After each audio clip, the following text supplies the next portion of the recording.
Penyidik Kejagung telah memeriksa tersangka suap vonis bebas 3 hakim pengadilan negeri Surabaya, Meriskia Wijaya, yang juga ibu dari Gregorius Ronald Tanur. Meriska ditahan di Rutan Salemba cabang Kejagung.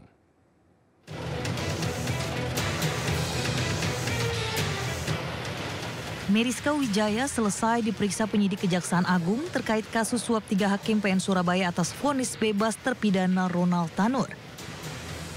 Pemeriksaan ibu kandung Ronald berjalan 9,5 jam di Gedung Kartika Kompleks Kejagung, Jakarta Selatan dalam kapasitas sebagai saksi tersangka Jarod Richard.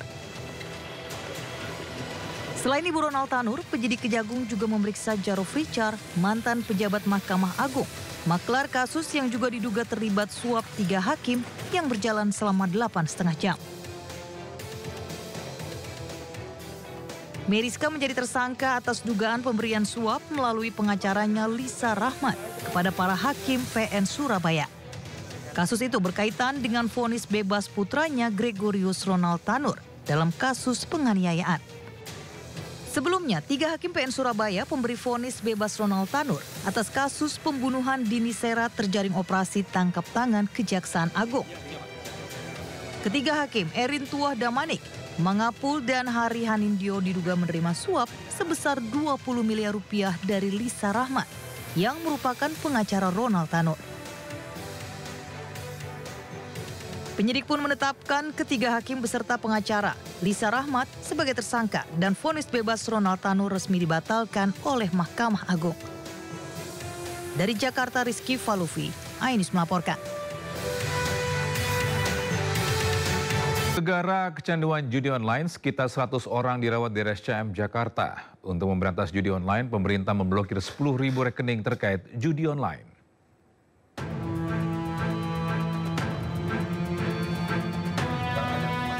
Upaya pemberantasan judi online terus berlanjut. Selain penindakan kepada bandar judi online, Kementerian Komunikasi dan Digital Komdigi bekerjasama dengan OJK melacak rekening yang dicurigai terkait dengan judi online. Hingga saat ini, pemerintah melalui OJK telah memblokir 10.000 rekening terafiliasi dengan judi online. Dalam waktu dekat, OJK juga akan memfasilitasi pusat anti penipuan online untuk menangani kasus-kasus penipuan perbankan hingga toko online. Di antaranya pemblokiran 10.000 Pak ya, terakhirnya 10.000 rekening bank yang terafiliasi dengan judi online, dan pencapaian ini merupakan hasil kolaborasi khususnya Kemkomdigi dengan juga OJK dan perbankan. Sementara itu, karena mengalami gangguan mental akibat ketergantungan judi online, sekitar 100 orang harus dirawat di RSCM Jakarta. Harapan menang melalui judi online hanyalah palsu belaka. Seorang pembuat website judi online yang tertangkap di Bogor mengatakan judi online tidak akan menguntungkan para pemain karena kemenangan telah direkayasa hanya untuk para bandar. Ya, tapi menangnya di bandar ya? Iya, udah pasti Pak. Ada kemenangan, mungkin itu cuma sesaat Pak. Nanti akhirnya akan kalah juga Pak. Ah ya, maksudnya yang menang siapa? Pasti bandar Pak. Pasti bandar ya? Tim Liputan iNews melaporkan. Bisa Menteri Koordinator Bidang Pemberdayaan Masyarakat Muhaimin Iskandar menyebut judi online membawa dampak yang sangat besar bagi kehidupan bangsa. Hal itu disampaikan Muhaimin usai mengunjungi para korban judi online yang dirawat di RSCM. Hari ini salah satu langkah saya memulai dari aspek penanganan kesehatan. Dari situ terbongkar ternyata semua. Ibu Siska menjelaskan sangat detail dengan data-data yang akurat bahwa judi online ini betul-betul national disaster ya.